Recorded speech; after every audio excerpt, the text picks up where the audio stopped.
사람은 마음이 지배한다 제가 말씀드렸어요. 세상을 바꾸는 것은 마음을 바꾸는 데서 시작된다는 것이죠.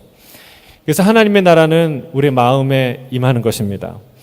세상이 에덴으로 바뀌면 천국이 될까요? 그게 에덴이 될까요? 그렇지 않다는 것입니다. 우리 한 사람 한 사람의 마음에 하나님의 나라가 임할 때 에덴이 될 수 있는 것이죠. 세상은 에덴으로 바뀌었는데 우리가 안 바뀌었다. 우리는 여전히 세속적인 가치와 사단의 유혹에 휘둘리는 죄덩이다 라고 할 때는요, 그 에덴의 파괴는 시간 문제라는 거예요.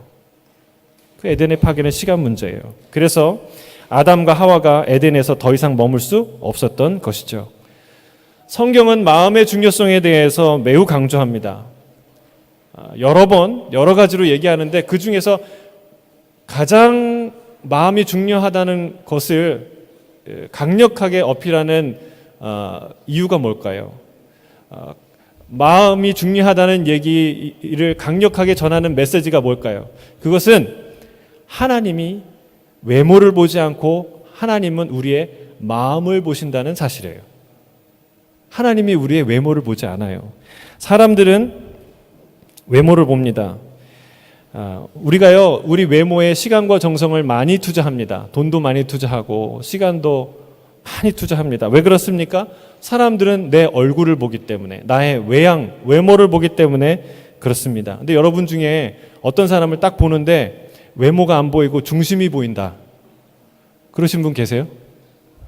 그런 분은 사람이 아닐 가능성이 높고, 또 사람일 경우는 아프실 경우가 있습니다. 여러분, 사람은 그러니까 중심이 안 보이는 거예요. 사람은 보면은 외모를 볼 수밖에 없어요. 영적인 선지자 사사였던 사무엘도 외모를 보았습니다.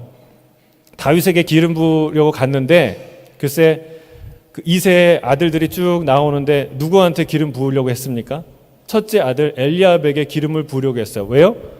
외모가 출중하니까. 키도 크고 아름답고 왕다운 품위를 갖고 있는 사람처럼 보이니까 기름을 막 부으려고 하는데 하나님이 말렸어요. 외모를 보지 마라. 그의 외모를 보지 마라. 내가 그를 이미 버렸노라. 사람은 외모를 보지만 나는 중심을 본다. 그때 하나님이 하신 말씀이에요. 우리 같이 한번 읽어볼까요? 시작.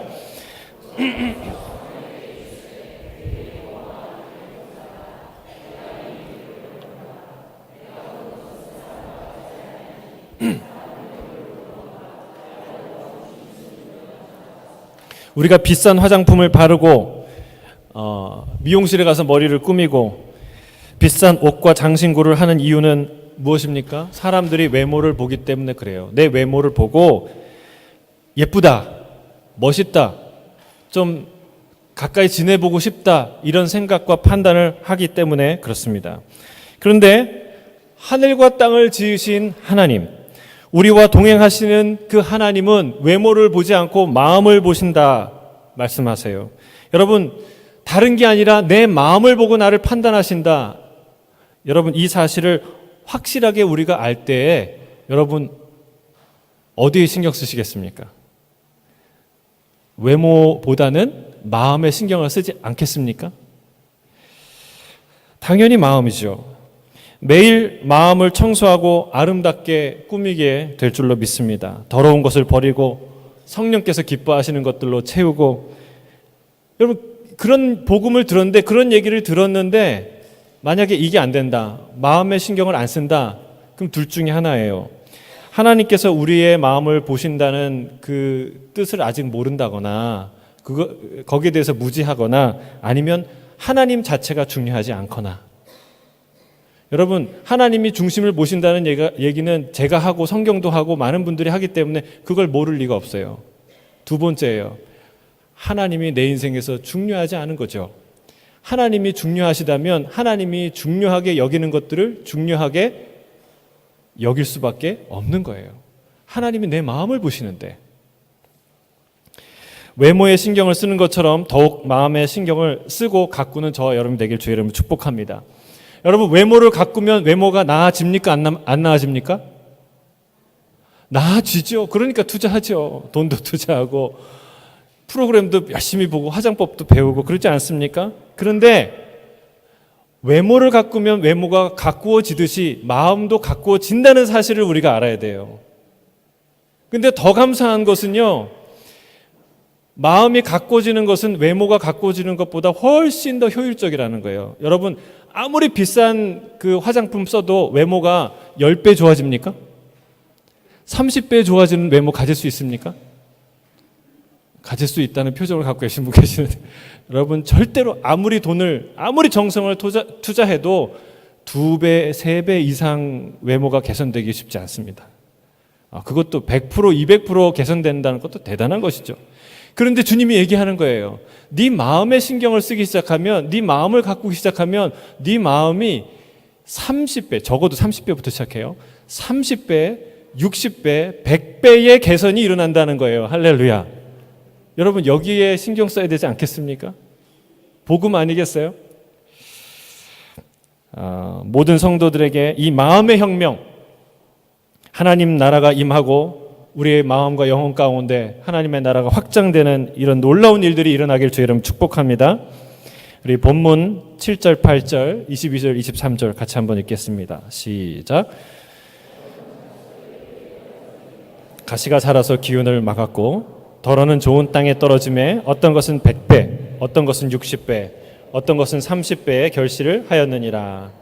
가시떨기에 뿌려졌다는 것은 말씀을 들으나 세상의 염려와 재물의 유혹에 말씀이 막혀 결실하지 못하는 자요.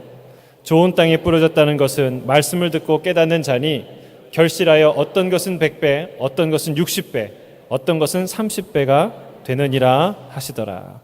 예수님은 길가, 그 다음에 돌밭에 이어서 세 번째로 가시밭에 관한 이야기를 하십니다. 마음밭에 천국의 씨앗이 떨어졌어요. 말씀을 들었어요. 근데 그 말씀을 붙잡았습니다. 놓치지 않았어요. 새한테, 마귀한테 빼앗기지 않았어요. 1단계 성공. 자, 1단계 성공한 다음에 그 씨앗이 싹이 틉니다. 그리고 뿌리를 내리기 시작해요. 뿌리를 내리는데 막힘이 없어요. 뿌리가 쭉쭉쭉 들어가기 시작해요. 자, 그리고 이제 줄기가 나고 자라기 시작합니다. 이거는 2단계 성공이죠. 그 다음에 문제는 땅 속에서 일어나는 게 아니라 땅 위에서 일어납니다. 떨어진 곳이 가시떨기 사이였어요. 줄기가 더 자라고 가지를 뻗어야 하는데 그렇게 하지 못합니다. 왜냐하면 온갖 가시들이 찌르고 있기 때문에 그렇습니다. 막히고 찔리고 눌려서 그 가지가 자라나지 못하는 거예요. 여러분, 말씀이 성장하고 확장하는 것을 막는 존재가 있는데 그게 바로 예수님이 뭐라고 얘기합니까? 가시다. 근데 이 가시를 예수님이 정확하게 2가지로 말씀하셨어요. 하나는 세상의 염려, 나머지 하나는 재물의 유혹. 따라하겠습니다. 세상의 염려, 재물의 유혹. 누가복음에는 향락이라는 단어가 추가되는데 사실은 넓게 보면 유혹, 재물의 유혹 안에 들어갈 수 있는 단어라고 볼 수 있죠. 여러분, 기가 막힌 통찰이에요. 하나님이 우리의 중심을 너무 잘 아세요. 어디에서 우리가 하나님을 배반하고 세상을 향해 나가는지, 어디에서 우리의 영혼 안에 하나님의 나라가 자라다가 꽉 막히는지 하나님이 잘 아세요. 예수님이 그 맥을 딱 짚는데 그 2가지예요. 하나의 가시인데 2가지 종류예요. 하나는 세상의 염려요. 둘째는 재물의 유혹이다. 이 가시가 네가 영적으로 성장하고 하나님의 나라가 확장하는데 딱 가로막고 있는 장애물이다. 예수님이 진단하는 거예요. 여러분, 이건 기가 막힌 통찰입니다. 우리의 체질을 아시는 주님께서 진단하신 거예요. 이게 우리의 병명이에요. 여러분, 분주한 마음과 염려하는 마음은 다소 비슷해 보여요. 왜냐하면 염려가 많으면 생각이 많아지고 마음이 분주해지기 때문에 그렇습니다. 그런데 둘은 다른 겁니다. 어떻게 다르냐? 분주한 마음, 길가와 같은 마음은요, 내면보다는 일상에 빠져 있는 사람들을 뜻합니다. 현실 세계에 푹 빠져서 영적 세계를 묵상하지 않고 살펴볼 겨를이 없는 사람들, 그런 사람들이 길가와 같은 분주한 마음을 가진 사람이에요. 예수님이 예를 든 것처럼 왕의 잔치에 초대를 받았는데 핑계를 대죠. 뭐라고 핑계 댑니까? 내가 너무 바빠서, 밭에 나가서 일할 게 많아서, 시장도 가봐야 되고, 그리고 가서 장가도 가야 되고 시집도 가야 돼서 할 일이 많아서 내가 당신의 잔치에는 갈 수 없습니다 라고 얘기하는 것이 이 분주한 마음이에요. 길가와 같은 마음이죠. 그야말로 세상 일에 바빠서 교회 같은 데는 가기 힘든, 가도 겨우 가주는 그런 정도의 인생입니다. 그야말로 육신에 속한 사람들이죠.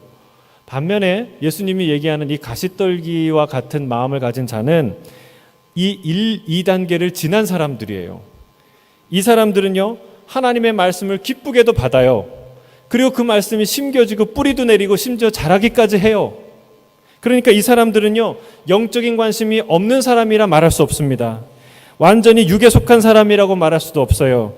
전혀 성장이 없는 사람이라고 말할 수 없지요. 그러나 지속적으로 내 영혼을 찌르는 가시로 말미암아 성장이 급속도로 둔화되다가 결국에는 멈춰버리는, 더 이상 성지 않는, 오히려 퇴화하는 그런 마음을 가리킵니다.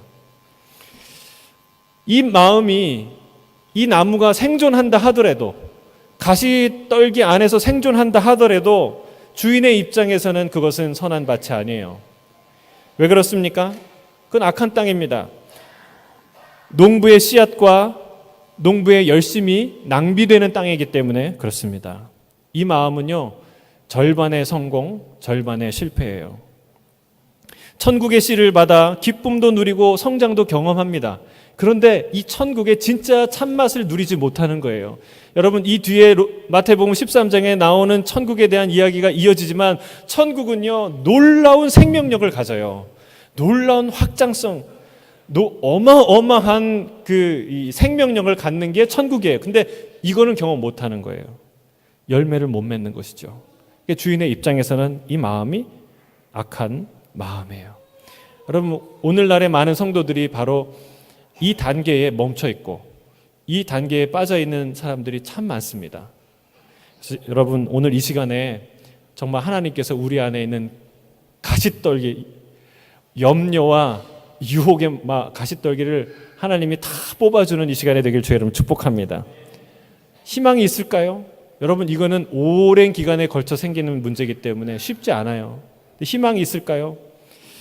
여러분, 뿌리를 내리고 자랄 뿐만이 아니라 열매까지 맺는 풍성한 천국을 경험하는 그런 영혼으로 자랄 수 있을까요? 일단요, 뭐든지 문제가 규명이 되면 이제 희망은 있는 거예요. 병명이 나오면 이제 희망은 있는 거예요. 물론 세상에는 원인을 알아도 손을 쓸 수 없는 것들이 많지만 주님은 손 쓸 수 없는 문제에 대해서 말씀하지 않습니다. 주님이 뭐라고 얘기합니까? 네 마음을 기경하라, 네 마음을 새롭게 하라 말씀하셨어요. 그리고 하나님이 이 내 마음에 성장하지 못하는 원인에 대해서 말씀하세요. 희망이 있는 걸까요? 없는 걸까요? 있는 거예요. 하나님이 우리의 마음을 새롭게 하실 줄로 믿습니다. 자, 예수님은 첫 번째로 세상의 염려라는 가시에 대해서 말씀하세요. 내 안에 천국이 자라는 것을 막고 있는 가시가 세상의 염려라는 거예요. 세상의 염려는 뭘까요? 세상의 염려는 말 그대로 세속적이고 저속한, 우리가 생각하지 말아야 될 그런 염려일까요? 아니에요. 세상을 살다 보면 누구나 할 수 있는 생각들입니다. 일상에서 다가오는 고민들이에요. 예를 들면 이런 것들이죠. 이번 주 월세를 낼 수 있을까? 비자는 받을 수 있을까? 오늘 직장 상사와 부딪히지 않고 오늘을 잘 넘길 수 있을까? 이렇게 어려움이 많은데 가게는 오픈할 수 있을까? 오늘 학교에 간 우리 애들 공부 잘하고 선생님 말 잘 들을 수 있을까? 이거 치료받으면 회복될 수 있을까? 이 병이? 이런 고민들, 우리 일상에서 늘 생기는 질문들이죠. 사랑하는 성도 여러분, 염려 없는 인생은 없습니다. 다 누구나 염려하게 돼 있고 염려는 필연적으로 나오게 돼 있어요. 문제는 뭐냐? 이 염려를 다스릴 것이냐, 이 염려의 다스림을 받을 것이냐라는 문제예요. 염려를 다루거나 처리하는 방법, 그런 능력이 우리 안에 없을 때에는 염려의 노예가 된다는 사실이에요. 여러분, 실례로 염려로 망한 사람이 누굴까요? 성경에서 보면 염려로 망한 사람은 사울 왕이에요. 사울 왕은요, 왕이라는 자리에 있었던 사람입니다. 왕은 최고의 권력의 지위예요. 최고의 자리에서 아이러니하게도 역설적이게도 그는 가장 불안에 떨었어요. 이 왕의 염려는 뭘까요? 내가 이 자리를 지킬 수 있을까? 여러분, 우리가요, 성공을 위해서 눈물을 흘리고 땀을 흘리고 기도하지만 성공한 사람은 성공한 사람대로의 고민이 있어요. 내가 이 자리 지킬 수 있을까? 이 재산 지킬 수 있을까? 이 명성 지킬 수 있을까? 여러분, 누구나 사울이 그런 염려를 했어요. 거기에 염려에 사로잡혔어요. 내가 이 왕의 자리를 지켜낼 수 있을까? 하나님이 허락하시면 누구도 빼앗을 수 없는 자리였고, 하나님이 허락하지 않으시면 누구도 지킬 수 없는 자리였음에도 불구하고 그는 하나님을 붙드는 대신 이 염려를 붙들고 살았던 것이에요. 사울이 이 얘기를 듣고 나서부터 그 염려가 들어왔어요. 사울이 죽인 자는 천천인데 다윗이 죽인 자는 만만이다. 그냥 이런 얘기를 들으면 만만하게 봐야 되는데 그냥 만만하게 안 듣고요, 새겨들었어요. 그때부터 염려에 사로잡혔어요. 여러분, 어떻게 변합니까? 이 한 다윗을 잡으려고요, 수천 명의 군사를 이끌고 여기 갔다 저기 갔다 이 한 사람을 쫓아서 돌아다닙니다. 미쳐서 돌아다닙니다. 또 영문도 모르고 다윗에게 진설병을 주었던 아히멜렉 제사장을 불러다 놓고 네가 왜 그런 죄악을 범했느냐 묻고, 그 아히멜렉 제사장뿐만 아니라 85명의 제사장을 학살하는 그런 어처구니 없는 처참한 짓을, 끔찍한 짓을 벌입니다. 드디어는 악령에 사로잡혀서 밤잠을 이루지 못합니다. 어떻게 됩니까? 나중에는 엔돌의 그 초혼수를 하는, 귀신을 불러내는 무당에게 자기의 운명을 물어보는 정말 어리석은 지경까지 이르게 되는 것이죠.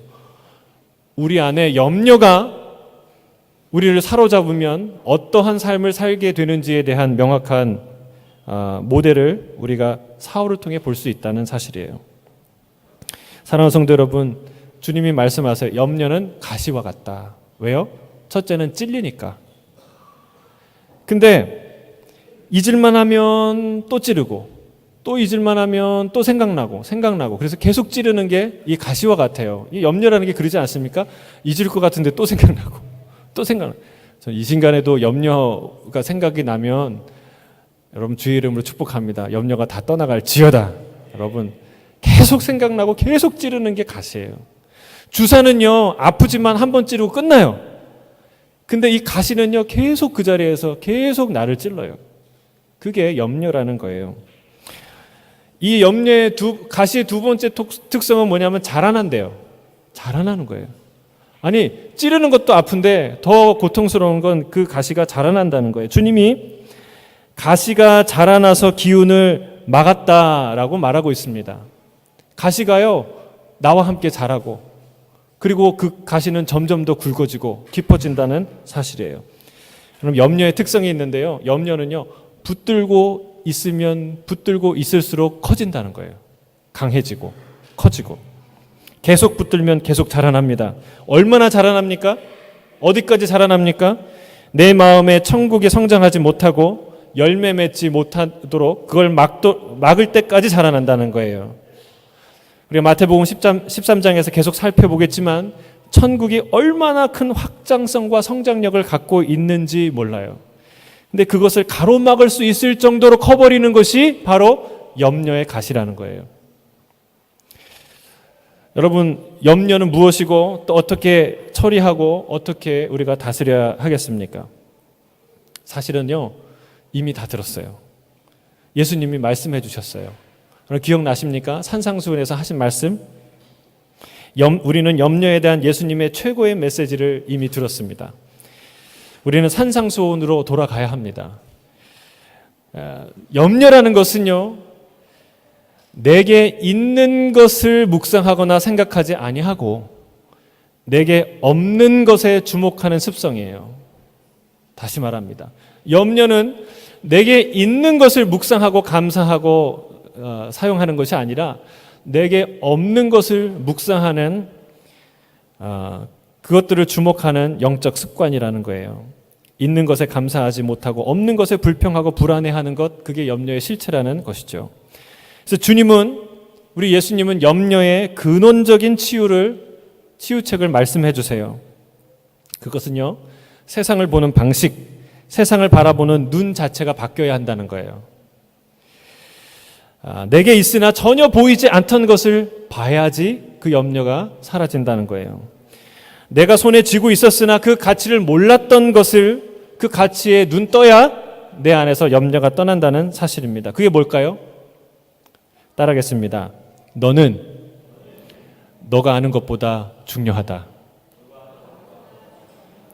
바꿔서 나는 내가 아는 나보다 소중하다.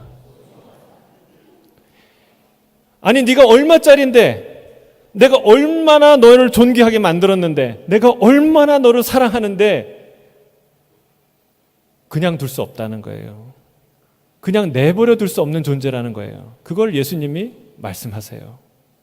여러분 벌써 잊어버린 것 같은데, 여러분 기억나십니까? 제가 했던 비유 중에 비싼 고급 스포츠카의 비유를 했는데 기억나십니까? 가장 비싼 스포츠카를 찾아봤더니 한 14억 대인데요. 몰라요. 그 이상 되는 거 있는지 모르겠지만 제가 잘 모르니까. 여러분 10억이 넘는, 우리 학생 여러분 10억이 넘는 스포츠카 보신 적 있으세요?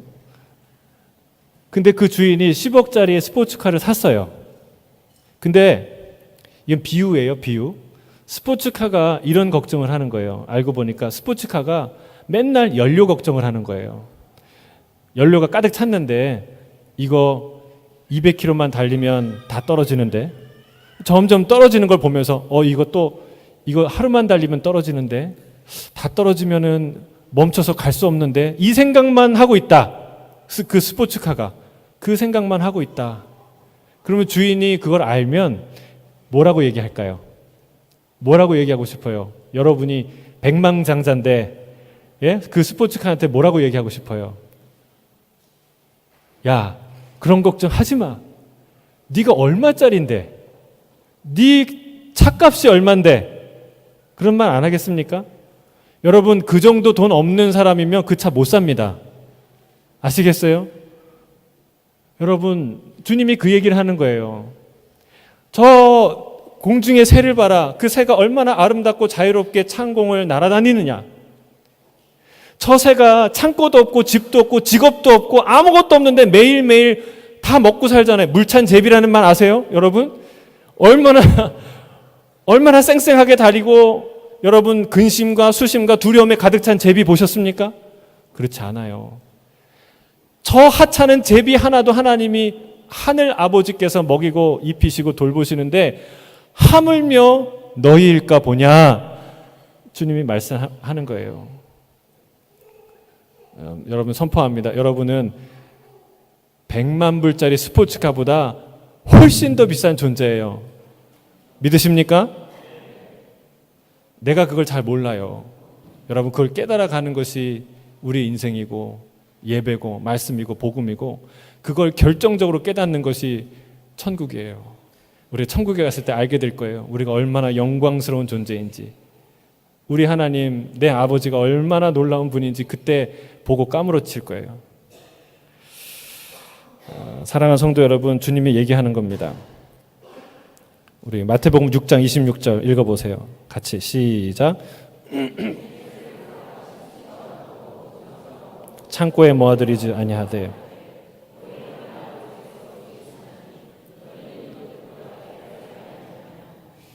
아멘. 걱정하지 마세요. 여러분 이 사실을, 이 눈이 열려야, 그래야 세상을 보는 눈, 내가 얼마나 가치롭고 하나님이 나를 어떻게 보살피는지 이 눈이 열려야 그때야 염려를 내려놓을 수 있어요.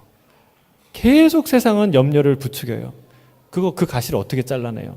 여러분, 이런 근원적인 눈이, 마음의 혁명이 일어나야, 그래야 우리 가운데 염려가 떠날 줄로 믿습니다. 염려의 가시나무는요, 잡초처럼 자꾸 자라납니다. 그래서 마음밭에서 뽑아 버려야 돼요. 또는 잘라 버려야 됩니다. 무엇으로 자를까요? 믿음의 도끼로, 믿음의 칼로, 말씀의 가위로 잘라 버려야 한다는 것이죠. 여러분, 염려한다고 내 인생이 바뀔까요? 안 바뀝니다. 주님이 말씀하세요. 너희 중에 누가 염려함으로 극히 한 자라도 더할 수 있느냐? 아니에요. 내가 노력해서, 내가 땀 흘려서 내가 먹고 사는 것 같은데 그렇지 않습니다. 성경은 뭐라고 얘기합니까? 우리의 노력과 수고를 주님이 기뻐하시지만, 그러나 우리가 먹고 사는 이유는요, 하나님이 공급하시기 때문에 그렇습니다. 우리가 시편 136편에 25절에 외웠잖아요. 뭐라고 외웠습니까? 모든 육체에게 먹을 것을 주시는 하나님께 감사하라. 그 인자하심이 영원함이로다. 하나님이 모든 육체에게 먹을 거를 주세요. 아멘이십니까? 여러분, 이거 확실히 믿으시길 바랍니다. 선포하세요. 자꾸 이 믿음이 흘리니까 먹고 살 수 있을까? 내가 뭘 먹고 살지? 우리 애들은 뭐 먹고 살지? 여러분, 이 걱정하는 거예요. 주님이 얘기하는 거예요. 모든 육체에게 먹을 것을 주시는 하나님이다. 하나님이 우리를 돌보실 뿐만 아니라 우리를 잘 아신대요. 뭐가 필요한지 잘 아신대요. 어느 정도까지 아시냐면 우리의 머리털을 세신대요. 여러분, 나를 사랑하고 나를 아끼고 나에게 관심이 많은 사람도요, 이 정도까지는 못합니다. 내 머리털이 몇 개인지 세지도 못하고 셀 수도 없고 세려고 하지도 않아요. 여러분, 그러나 하나님은 그토록 우리에게 관심이 있어요. 내 머리털이 몇 개 있는지, 어제 몇 개 빠졌는지 하나님이 다 아신다는 거예요. 할렐루야. 그 정도로 관심이 있는 분이 우리 하나님이에요. 내가 하나님한테 그 정도로 소중한 사람이에요. 여러분, 이 믿음이 우리 안에 있는 염려의 가시를 다 끊어내고 뽑아내고 잘라낼 줄로 믿습니다. 주의 이 말씀을 암송하고 산상수훈으로 돌아가세요. 산상수훈 6장을 계속 읽으시면서 암송하시면서 선포하세요. 그럼 우리 안에 있는 이 염려라는 이 가시가 뽑아질 줄로 믿습니다. 근데 이거는요, 지속적으로 뽑아야 돼요. 여러분, 잡초가 지속적으로 자라나듯이 지속적으로 뽑아야 돼요. 자, 두 번째 예수님이 말씀하시는 가시입니다. 그것은 재물의 유혹입니다. 따라하겠습니다. 재물의 유혹. 실은 이 염려와 유혹은요, 연관성이 매우 깊습니다.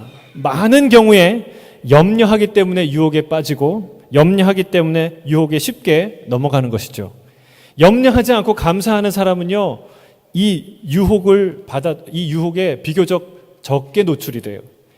그러나 염려가 많거나 깊은 염려를 갖고 있는 사람은 혹해서 금방 넘어간다는 거예요. 자, 여러분, 재물의 유혹은요, 하지만 재물의 유혹은 누구나 물리치기 쉽지 않은 유혹입니다. 사도 바울도 예수님의 말씀과 같이 재물의 유혹이 가시와 같이 우리를 찌른다고 경고하고 있어요. 디모데전서 6장 9절 10절입니다. 함께 읽겠습니다. 부하려 하는 자들은 시험과 올무와 여러 가지 어리석고 해로운 욕심에 떨어지나니 곧 사람으로 파멸과 멸망에 빠지게 하는 것이라.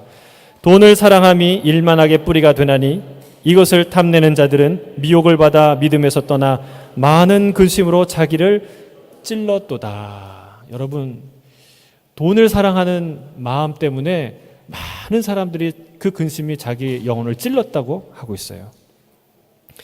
말씀의 뿌리가 내리고 천국이 내 안에 자라는 사람들도 재물의 유혹이 찾아올까요? 찾아온다는 말씀이에요. 이 재물의 유혹에 넘어간 사람들이 누구입니까? 성경에서 보자면 가룟 유다가 은 30에 자기 스승을 팔았어요. 아나니아와 삽비라가 또 하나의 예가 될 수 있겠죠. 구약에서는 엘리사의 종 게하시가 그런 실수를 범하였습니다. 여러분, 이 사람들이 다 고만고만한 사람들일까요? 아니에요. 영적인 사람들이었어요. 유다는요, 예수님의 12 제자에 선택될 만큼 영적으로 하늘나라에 관심이 있었던 사람이었어요. 열정이 있었던 사람이에요. 아나니아와 삽비라는 자기 전 재산의 절반을 드릴 마음이 있을 정도로 헌신적인 사람이었어요.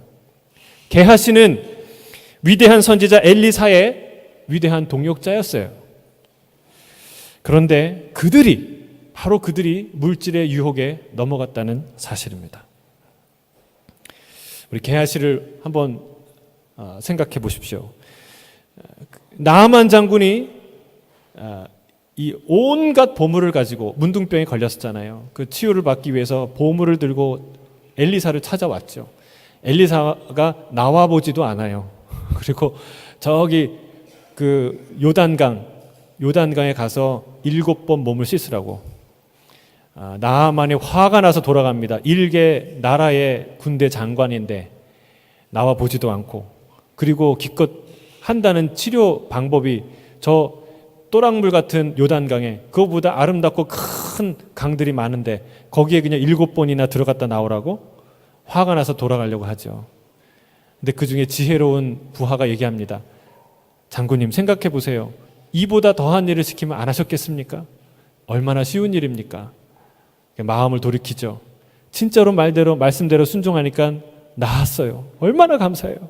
그래서 모든 금과 은과 아름다운 옷들을 선물을 하려고 하는데 엘리사가 받습니까? 안 받습니까? 받아도 됩니까? 안 받아도 됩니까? 안 받아야 됩니까? 받아도 되죠. 그러나 그거 받지 않습니다. 사양합니다. 근데 이제 나아만 장군이 가는데 게하시가 그게 마음이 걸린 거예요.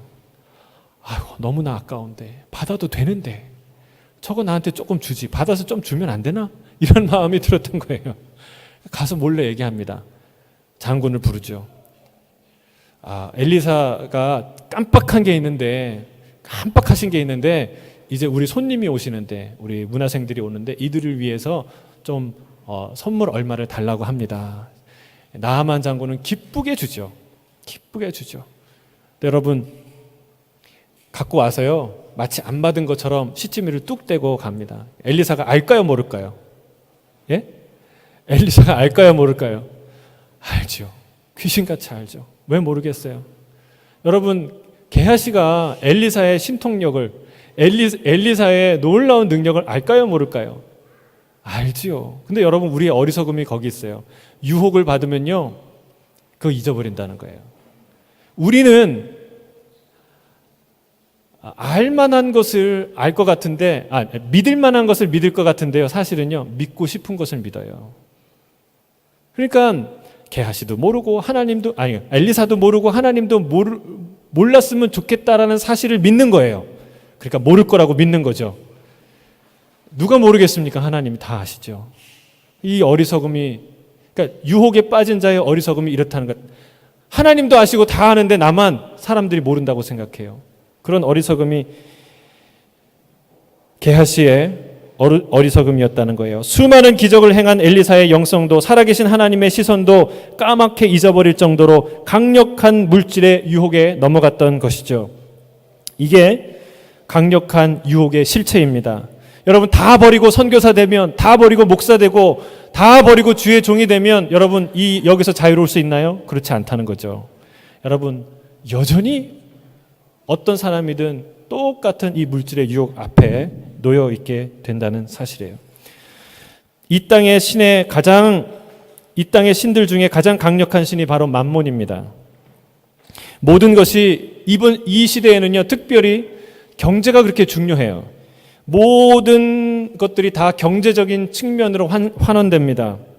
교육, 사회, 문화, 정치, 이 모든 것이 돈으로 환산되고 돈으로 해석이 돼요. 돈이 있어야 교육도 시키고, 돈이 있어야 사업도 하고, 돈이 있어야 건강도 지키고, 돈이 있어야 여행도 다닐 수 있기 때문에 그렇습니다. 그러나 주님은 분명하게 말씀해요. 세상을 다스리는 것은 돈이 아니라, 경제가 아니라 하나님 자신이다. 그렇게 선언하십니다. 그래서 예수님께서는요, 하나님과 재물을 겸하여 섬길 수 없다라고 단호하게 선포하고 계시는 것입니다. 사랑하는 성도 여러분, 우리가요, 은혜 받을 때 여기 1, 2단계를 거쳐온 사람 아닙니까? 이 가시떨기에 있는 분들이 우리가 그렇지 않습니까? 1, 2단계는 지나왔잖아요. 우리가 은혜 받을 때는요, 이런 고백합니다. 은혜만으론 충분합니다. 하나님 한 분만으로 충분합니다. 우리의 말씀에 뿌리가 내리고 하늘을 향해 날마다 그 천국이 자라날 때죠. 근데 일상으로 딱 돌아와 보면은요, 주님만으로 충분하지 않다는 생각에 쓱 드는 거예요. 왜 그럴까요? 우리도 보는 눈이 있고 듣는 귀가 있으니까. 여러분, 좋은 거 보면은 안 좋습니까? 저도 여기 호주 오니까 좋은 차들이 왜 이렇게 많고 좋은 집들이 왜 이렇게 많아요? 참 아름답다. 살고 싶다. 어떻게 이렇게 뭐 백만장자가 이렇게 많나? 뭐 이렇게 생각이 들 정도로, 여러분, 우리도 다 보고 다 듣고 살아요.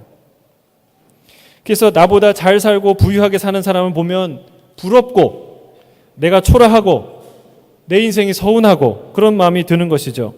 바로 이런 마음이 내 안에서 점점 자라나기 시작해서 말씀이 자라고 확장하는데 걸림돌이 된다는 사실입니다. 사랑하는 성도 여러분, 어떻게 해야 될까요? 이 문제 역시 산상수훈으로 돌아가야 돼요. 주님이 산상수훈에서 신앙의 이 영성의, 천국 영성의 핵심적인 얘기를 다 하셨어요. 아주 중요한 얘기를 다 하셨어요. 특별히 이 재물의 유혹에 대한 말씀, 염려에 대한 말씀을, 탁월한 가르침을 이미 주셨습니다. 마태복음 6장 24절 같이 읽겠습니다. 시작. 혹 이를 미워하고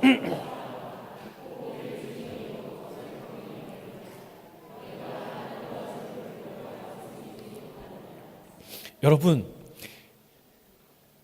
내가 재물을 소유하면 내가 재물의 주인이라고 생각하는데 예수님이 얘기하는 거예요. 재물이 네 주인이 될 것이다. 여러분, 이게 우리 재물의 이 물질의 강력한 영향력이에요. 일상으로 돌아와서 우리가 재물을 탐하고 재물을 가지려 하고 재물에 붙들린 인생은요, 결국은 재물을 신으로, 하나님으로 섬기고 만다는 것입니다. 주님은요, 내 보물이 있는 곳에 내 마음이 있다라고 말씀하세요. 너의 보물을 이 땅에 쌓지 말고 하늘에 쌓으라고 말씀하세요. 여러분, 우리가 이 유혹에서 결정적으로 벗어날 수 있는 방법은 하늘을 향한, 아까는 이제 땅의 인생을 향한 눈이 열려야 되지만 이제는 하늘을 향한 눈이 열려야 된다라고 말씀하는 거예요. 이 땅의 재물은 쌓아두면 조민하고 도둑들이나 사기꾼들에게 빼앗기곤 하는데, 그래서 세상의 재화는 가치가 변동적이고 무한히 소유할 수도 없는데 하늘에 있는 재화는 그렇지 않다는 거예요. 주님은 눈을 들어 하늘을 보라고 말씀하십니다. 거기는 좀이나 동록이 해하지 못하며 도둑이 구멍을 뚫지도 못하고 훔쳐가지도 못하는 안전한 곳이라고 말씀하세요.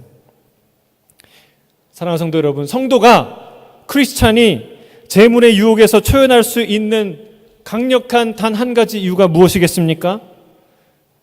그것은 영원을 바라보는 거예요. 영원을 바라보는 거예요. 저 영원 속에서 빛나고 있는 진짜 보물들을, 우리가 반짝반짝 빛나고 있는 보물들을 보기 때문에 참을 수 있고 지나갈 수 있고 그거를 떨쳐버릴 수 있다는 사실이에요. 이 땅에서 무소유의 삶을 외치는 훌륭한 사람이 덜어는 있을 수 있어요. 또는 우리가 간혹 물질의 유혹을 간혹 이길 수는 있습니다. 그러나 기억하십시오. 물질의 유혹은 주사와 같이 한번 쿡 찌르고 지나가는 것이 아니라 가시와 같이 우리를 계속 찌르고 날마다 그 가시는 자라고 있다는 사실을 우리가 기억해야 한다는 사실이에요. 우리는 이 땅의 재물, 이 땅의 보상과 비교할 수 없는 더 가치로운 것들을 발견하고 붙들지 않고 바라보지 않고서는 그 유혹에 견딜 재간이 아무도 없다는 사실입니다.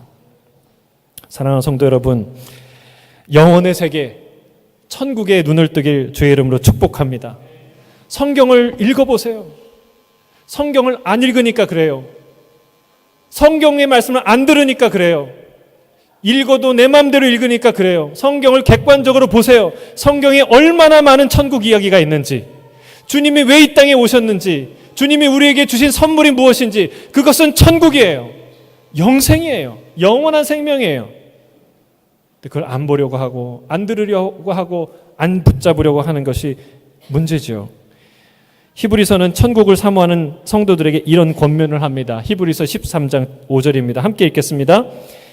돈을 사랑하지 말고 있는 바를 족한 줄로 알라. 그가 친히 말씀하시기를 내가 결코 너희를 바라지 아니하고 너희를 떠나지 아니하리라 하셨느니라. 여러분, 돈을 사랑하지 않기를 바랍니다. 대신 주님 사랑하길 바랍니다. 말씀 사랑하길 바랍니다. 여러분, 하나를 사랑하면요, 다른 것들이 떨어져 나가요. 말씀을 사랑하고 주님을 사랑하면 자연히 그 나머지 것들이 떨어져 나가게 되어 있어요. 세상을 가지려고 세상보다 크신 하나님, 세상을 지으신 하나님을 버리는 일은 어리석은 일인 줄로 믿습니다. 이것을 소탐대실이라고 하죠. 적은 것을 탐하여 큰 것을 잃는 것, 그것이 소탐대실이죠. 아버지의 용돈을 훔치려고 하지 말고 아버지의 마음을 훔치는 것이 지혜입니다. 우리 사랑하는 학생 여러분, 아버지의 주머니에 있는, 지갑에 있는 10달러, 20달러를 가져가려고 하지 마시고 아버지, 엄마의 마음을 훔쳐보세요. 그러면요, 그 지갑은 여러분들이 원할 때마다 열릴 거예요. 절대 세상은 잠시 우리에게 단맛을 줄 수 있지만 영원한 기쁨은 오직 우리 하나님 아버지 이 한 분만 주실 수 있는 줄로 믿습니다. 우리 마음밭에 이 세상의 염려를 뽑아내고 재물의 유혹의 가시를 잘라내고 나면 여러분, 우리 안에는 나무가 자랄 거예요. 천국의 나무가. 얼마나 왕성한 나무가 자랄까요? 마태복음 13장에 계속 이어져요. 기대하시라 개봉박두. 말씀을 마무리합니다. 좋은 땅은 말씀을 듣는 대로 받고 그대로 깨닫는 사람들이에요. 말씀을 끝까지 붙드는 사람들이에요. 말씀을 암송하고 기억하고 선포하고 끝까지 붙드는 사람들이에요. 어린아이와 같은 마음으로 받는 사람들이에요. 의심 없이 받아들이고 두려움 없이 기뻐하는 마음이 좋은 마음이에요. 이것이 옥토 좋은 밭이라고 말씀합니다. 거기에 축복이 뭔지 아세요? 30배, 60배, 100배 열매를 맺는다는 거예요. 근데 희한하게 이건 총량을 얘기하는 거 아니에요. 수확률이 30배, 60배, 100배가 될 거라는 게 아니라 여러분 잘 읽어보세요. 어떤 것은 내 마음에 떨어진 그 어떤 말씀은 30배를 맺고 또 어떤 말씀은 60배를 맺고 또 어떤 말씀은 100배를 맺는데요. 여러분 그 총량이 얼마나 되겠습니까? 곱하기예요. 30 곱하기 60 곱하기 100 해보세요. 상상할 수 없는 열매가 맺혀지는 거예요. 할렐루야. 이게 천국의 풍성함이라고 주님이 말씀하세요. 여러분, 내 세상의 염려를 내려놓고 가시를 잘라내고 재물의 유혹을 끊어내면 여러분, 이렇게 상상할 수 없는 하나님의 나라가 우리에게 임하게 될 줄로 믿습니다. 아멘. 우리 오늘 이 찬